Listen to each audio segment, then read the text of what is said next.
एक बार की बात है, विष्णुपुर नाम के एक गांव में सुब्बैया नाम का एक धनवान आदमी रहता था। वो बहुत लालची स्वभाव का था। उसके कोई बच्चे नहीं थे। इस दुख में उसकी पत्नी शांता की मृत्यु हो गई थी। फिर उसने घर के सारे काम करने के लिए और उसके साथ ही रहने के लिए गोविंद नाम की एक लड़की को अपने पास नौकर रख लिया था, जो अपने मालिक की बड़ी मुस्तैदी से ख्याल रखता था। एक दिन गोविंद सब्जी खरीदने पास के एक गांव गया। वहां उसने एक बेहद सुंदर लड़की पद्मिनी को देखा, जो सब्जी मंडी में सब्जियां बेच रही थी। मैंने तुम्हें पहले कभी नहीं देखा। कौन हो तुम? तुम्हारा किस गांव से संबंध है? मैंने तुम जैसी सुंदर लड़की आज तक नहीं देखी। मुझे तुमसे शादी रचाने का दिल कर रहा है। अगर तुम्हें भी मैं पसंद हो तो बताओ। पद्मिनी उसकी बात सुनकर शर्मा जाती है। हमारा गांव है रामपुर। मेरे बाबा का नाम गोपी है। वो खेती करते हैं। मेरे बाबा जो सब्जियां उगाते हैं, मैं उन्हें मंडी में लाकर बेचती हूँ। तो तुम मुझसे शादी करोगी? बताओ। तुम आकर मेरे बाबा से बात कर सकते हो। उस दिन के बाद से दोनों हर हफ्ते उस सब्जी मंडी में मिलते और बातचीत करते। एक दिन गोविंद के साथ सुब्बैया भी सब्जी मंडी जाता है। वहां वो गोविंद को उस लड़की से बात करते देखता है और पूछता है, गोविंद, कौन है ये लड़की? मालिक, इस लड़की का नाम पद्मिनी है। ये रामपुर गांव की रहने वाली है। उसके बाबा खेती करते हैं और ये लड़की अपने बाबा की उगाई सब्जियों को मंडी लाकर बेचती है।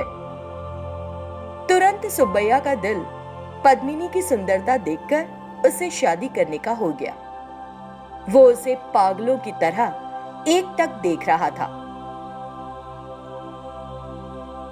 सुब्बैया वहां से सीधे शादी कराने वाले के पास गया और उसे पद्मिनी के बारे में बताकर अपना रिश्ता उसके लिए लेकर जाने के लिए कहा। इसके लिए उसने उसे काफी धन भी दिया। वो आदमी रामपुर जाकर गोपी से मिलता है। मैं तुम्हारी बेटी पद्मिनी के लिए एक बहुत अच्छा रिश्ता लेकर आया हूँ। दूल्हा बहुत धनवान है। वो इस शादी के बदले में तुम्हें पैसों से ताल देगा और तुम्हारी बेटी रानी की तरह रहेगी, रानी की तरह। उस आदमी ने अपनी बातों से गोपी को फुसला लिया और उसे तैयार कर लिया। मैं नहीं करना चाहती हूँ ये शादी। मैं एक बूढ़े आदमी से शादी नहीं करूंगी। कमला ने इनकार किया, लेकिन गोपी ने उसकी एक नहीं सुनी। जब गोविंद को पता चला कि कैसे उसका मालिक उस लड़की से शादी रचा रहा है जिससे वो खुद प्यार करता है, तो वो बहुत उदास हो गया। उसे समझ नहीं आया कि क्या करे, क्योंकि वो पद्मिनी के बगैर नहीं रह सकता था। उसने आत्महत्या करने की सोची और गांव के आखिर में एक पुराने खंडहर इमारत के पास गया। लोगों का कहना था कि उस इमारत में भूत रहते हैं।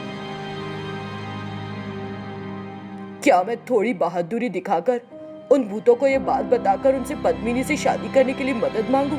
ये सोचते हुए वो सोने लगता है, लेकिन उसे नींद ही नहीं आती। बार बार पद्मिनी की याद आ जाती है। उसके कानों में उसकी आवाज सुनाई देती है। ऐसे ही आधी रात गुजर गई। वहां एक भूत भूतनी ने गोविंद को उदास लेटे देखा। इसका मालिक अधेड़ उम्र का है, लेकिन उसी लड़की से शादी कर रहा है जिसे ये चाहता है। कितनी बुरी बात है। ऐसा क्या? बहुत दुख की बात है। हमें उसकी किसी तरह मदद करनी चाहिए। इस बीच गोविंद की नींद लग गई। उसके अगले दिन गोविंद बड़ी बहादुरी से अपने मालिक के घर गया। गोविंद, तुम कहाँ चले गए थे? पद्मिनी पर किसी भूत का साया है।